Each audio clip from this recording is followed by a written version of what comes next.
porque es algo que a mí también me llamó la atención de inicio. La información que entrega o que debe estar entregando debe de ser absolutamente valiosa y potente, ¿no? Estamos ahora conectados vía Zoom con Carlos Caro Coria, abogado penalista. Carlos, muy buenos días, gracias por atendernos. ¿Cómo le va? Buenos días. Bruno Pacheco se ha acogido aparentemente o está en un proceso, según lo ha anunciado su propio abogado, que ha sido sorprendente, ¿no? Por la discreción con la que se ha manejado este tema, ¿no? Carlos, es lo primero que a mí me ha sorprendido. Es decir, desde el día sábado, Bruno Pacheco ya no tiene prisión, una solicitud de prisión preventiva, una orden de prisión preventiva, sino tiene detención domiciliaria. Y desde el día sábado está en su casa colaborando con la justicia bajo protección policial. La pregunta es, ¿qué es lo que tiene que pasar para que lo que él dice, es decir, porque cómo se convierten los dichos en pruebas? Porque él ha dicho, por ejemplo, por lo que reporta La República el día de hoy, ¿no? César Romero de La República, o sea, dice... Pacheco ha dicho que se cobraba $20,000 por los ascensos. ¿Cómo se comprueba esta información? O sea, ¿en qué momento se considera que esto pasó de un dicho a un elemento probatorio? Sí, Nicolás, primero hay que tomar en cuenta que el proceso de colaboración eficaz le otorga bastante poder y bastante discrecionalidad al fiscal para poder recibir la información del colaborador. Claro, me imagino que parte de la negociación que se tiene que llevar evidentemente de forma reservada, eso es parte de la regla del sistema. Exitosa. Es algo que empieza con una petición por parte del colaborador. El colaborador directamente o a través de su abogado presenta una petición a la fiscalía para que la fiscalía vea si le interesa la materia y esta se pueda desarrollar y comprobar, ¿no? Entonces yo, especulando, me imagino que el señor Pacheco se ha puesto a derecho, primero vamos a decirlo así virtualmente, ha empezado a dialogar con la fiscalía, entregando información primero verbal y luego corroborada, y seguramente ha pactado su entrega, pero bajo la lógica del arresto domiciliario. Entonces yo creo que eso es parte de lo que se ha convenido, y para ello, porque es algo que a mí también me llamó la atención de inicio, la información que entrega o que debe estar entregando debe de ser absolutamente valiosa y potente, ¿no? Recordemos que el señor Villaverde, por ejemplo, ha estado 2 o 3 meses en prisión para luego recién poder obtener una comparecencia restringida. Me imagino que si el señor Pacheco, con cierta velocidad, porque el equipo especial contra el poder o contra la corrupción en el poder es bastante nuevo, es decir, no creo que haya durado su trámite más de 10 días o 15 días, lo que tiene que haber entregado es algo verdaderamente sustancioso para que la Fiscalía haya aceptado un arresto domiciliario en un caso como este. Claro, ahora, por ejemplo, en el caso este de los ascensos, es decir, no es la primera vez que se habla del tema. Ha habido denuncias de oficiales de las Fuerzas Armadas en la misma dirección, o sea, diciendo lo que ahora Bruno Pacheco, lo que viene a hacer Bruno Pacheco en realidad es confirmar, ¿no es cierto? Es decir, cuando ya hay no una, sino 2 versiones en la misma dirección. Ahora, ¿qué faltaría ahí, Carlos? Sí, yo creo que el eslabón que tiene que construir la Fiscalía ahora es la llegada al presidente de la República. Digamos que el señor Pacheco, el señor Silva, siempre han estado de por medio como eslabones intermedios, pero falta, digamos, la prueba que conecte todo esto con el presidente de la República. El dicho del colaborador A, B o C, que diga yo le di la plata al presidente o recibí la orden del presidente verbalmente en tal fecha, a través de un WhatsApp o en tales circunstancias, eso es lo que le estaba faltando al caso, digamos. Todo conectaba con Castillo porque habían personas alrededor de él, pero son pocas las ocasiones en que hemos tenido declaraciones que vinculen directamente al presidente Castillo. Yo creo que el señor Pacheco, para efecto de su colaboración, tiene la oportunidad de entregar esa información y creo que con ello la Fiscalía podría tener ya una versión cerrada en cuanto a los actos en los que ha participado Pacheco con el presidente. Lo mismo pasará con Silva, si Silva, por ejemplo, se acoge también a la colaboración.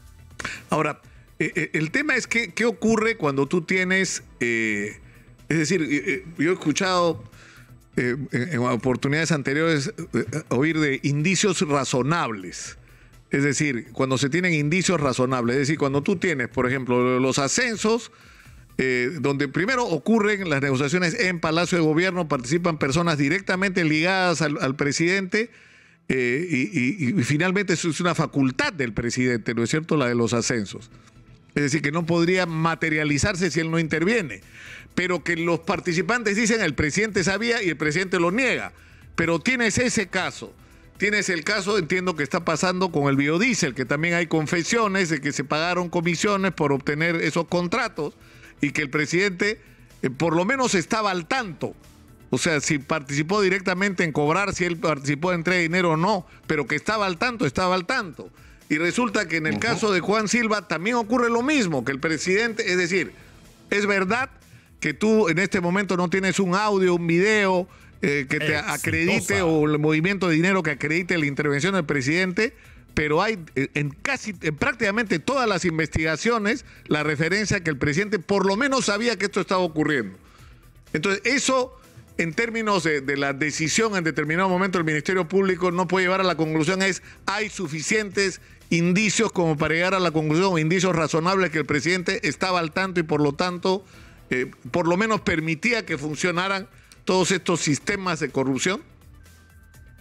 En efecto, Nicolás, hay que recordar que los funcionarios públicos, al igual que cualquier persona, pueden cometer delitos por acción o por omisión. En el caso de los funcionarios especialmente, ellos tienen un deber de custodia, un deber de resguardo respecto a los intereses del Estado, de la administración pública. De modo que si el presidente, como se puede deducir, conocía o sabía y permitía que esto pudiera pasar, aunque no haya la prueba que lo vincule a él directamente, esa omisión puede dar lugar a que él responda incluso como autor con la misma pena. Es decir, como si él lo hubiera hecho directamente.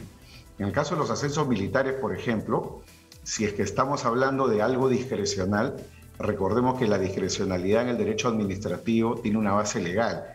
Yo puedo tener discrecionalidad, digamos, para nombrar a una persona de una terna, pero lo que yo no puedo hacer es romper la terna, cambiar la terna sin ninguna justificación e insertar personas ahí.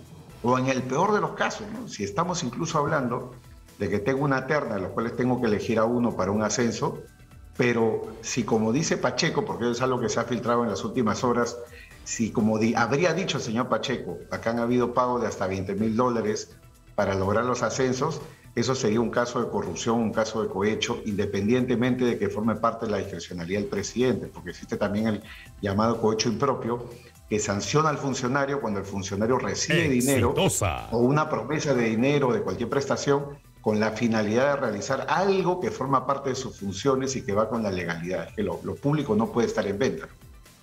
Claro. Ahora, hay un antecedente que yo recuerdo y en el que sorprendentemente participó Benji Espinosa, el abogado en ese momento de Pedro Castillo, que fue el caso de los llamados narcoindultos, que en realidad no eran indultos, si ha habido algún indulto por ahí seguro, pero la mayor parte eran conmutaciones de penas.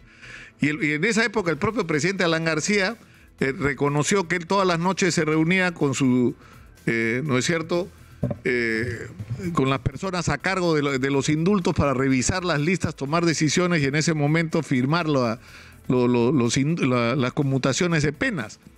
Pero el presidente García no fue sometido a esa investigación, pese a que él era el que firmaba. Él dijo que se reunía todas las noches con una persona que estuvo años presa después por este caso, ¿no? Sí, claro. Lo que puede suceder también en el ámbito de lo que es la delincuencia organizada es que hayan formas de autoría mediata, ¿no? O sea, por ejemplo, ¿no?, si un funcionario público firma algo bajo la confianza de que los documentos que se le pone sobre la mesa están correctamente redactados, van conforme, digamos, a la documentación y a los expedientes técnicos, eso no necesariamente lo hace responsable. Puede ser el puño que firma, pero, digamos, para efectos de responsabilidades penales tendría que probarse que él sabía, digamos, de la existencia de esta trama. En el caso, digamos, del presidente García, eso es algo que a mi juicio nunca se investigó, quedó como un asunto abierto y desde luego tenía que pasar por el trámite todavía de lo que era Fiscalía de la Nación y entiendo que ahí el filtro, digamos, no funcionó. En el caso del presidente Castillo, yo creo que la situación es absolutamente directa porque la información ya le venía procesada, según lo que han dicho los denunciantes. A él le dijeron incluso de que no podía romperse la meritocracia, pese a lo cual él pidió que algunas personas cercanas sean incluidas en las nóminas para poder ser nombrados, cosa que al final no sucedió. Ahora, eso como señala Omar Cairo, es decir, lo que dice Omar Cairo es que el presidente, así la fiscal de la Nación concluya que está seriamente involucrado en la comisión de delitos, tiene una barrera constitucional, que es el artículo 117. Él dice, por más que la fiscal de la Nación tenga la convicción del presidente ha cometido delitos, no lo puede acusar por estos delitos hasta el fin de su mandato, digamos, ¿no? Sin embargo, Omar Cairo señala que una cosa distinta son las infracciones constitucionales, que la Constitución sí permite que sean utilizadas para incluso destituir a un presidente de la República si fuera el caso. Y él ha hablado específicamente del tema de del inciso, es el inciso 9 del artículo 118 de la Constitución, que dice que el presidente está obligado a cumplir y hacer cumplir las sentencias y resoluciones de los órganos jurisdiccionales. Es decir, si hay un juzgado que dice Bruno Pacheco tiene 36 meses de prisión preventiva y el presidente organiza, como ha dicho Bruno Pacheco, y se prueba que esto es cierto, una operación para protegerlo, es decir, para que no... Es decir, el presidente está infringiendo la Constitución, más allá de la comisión de un delito, ¿no? En efecto, Nicolás, el artículo 117 que se ha mencionado está pensado no necesariamente para delitos, a mi juicio, pero principalmente para delitos. Por ejemplo, la traición a la patria es un delito, el cierre del Congreso es un delito, pero, por ejemplo, el no convocar elecciones es algo que por lo menos no está tipificado como tal en la ley, ¿no? Entonces, ahí hay una interpretación que podríamos discutir, pero yo creo que el esfuerzo interpretativo que hacen algunos, en el sentido de decir la prohibición del 117 solamente aplica para delitos, es algo que tiene todavía que ser discutido y validado, ¿no? Porque, digamos, no hay interpretación, no hay doctrina, no hay precedentes del Tribunal Constitucional que caminen en esa dirección. La Constitución del 93 nunca estuvo preparada ni hecha pensando en que el presidente de la República podía ser imputado en su mandato por delitos gravísimos. En cualquier caso, yo creo que la puerta está abierta también, y en eso coincido con lo que se ha mencionado, para el llamado juicio político, ¿no? Es decir, una acusación por grave infracción a la Constitución, y esa acusación no tendría que ceñirse a la prohibición del 117, porque, digamos, hay varios mandatos previstos en la Constitución que el presidente está infringiendo. No es solamente el tema de cumplir y hacer cumplir las leyes. Recordemos que la Corte Interamericana de Derechos Humanos, el Tribunal Constitucional y la Corte Suprema han señalado que la lucha contra la corrupción forma parte de los principios propios del Estado Social y Democrático de Derecho, conforme a la Constitución del Perú. Que el presidente atente contra ello es atentar prácticamente contra las bases de la propia Constitución. Y yo creo que eso es algo tan grave que el Parlamento, con la voluntad política que pudiera tener, y esperemos alcance ahora con la nueva conformación, la nueva dirección, podría hacer valer esto con una tingencia, Nicolás, porque recordemos que ya a Castillo se le ha intentado vacar 2 veces. La primera ni siquiera se discutió en el Pleno porque no se alcanzó la votación. La segunda se alcanzó la votación para la discusión en el Pleno, pero no se alcanzaron los votos para vacarlo, por la barrera de los 2 tercios. Se requiere 2 tercios, 87 votos. Pero esto, digamos, no funciona así necesariamente cuando estamos hablando de una acusación por grave infracción a la Constitución.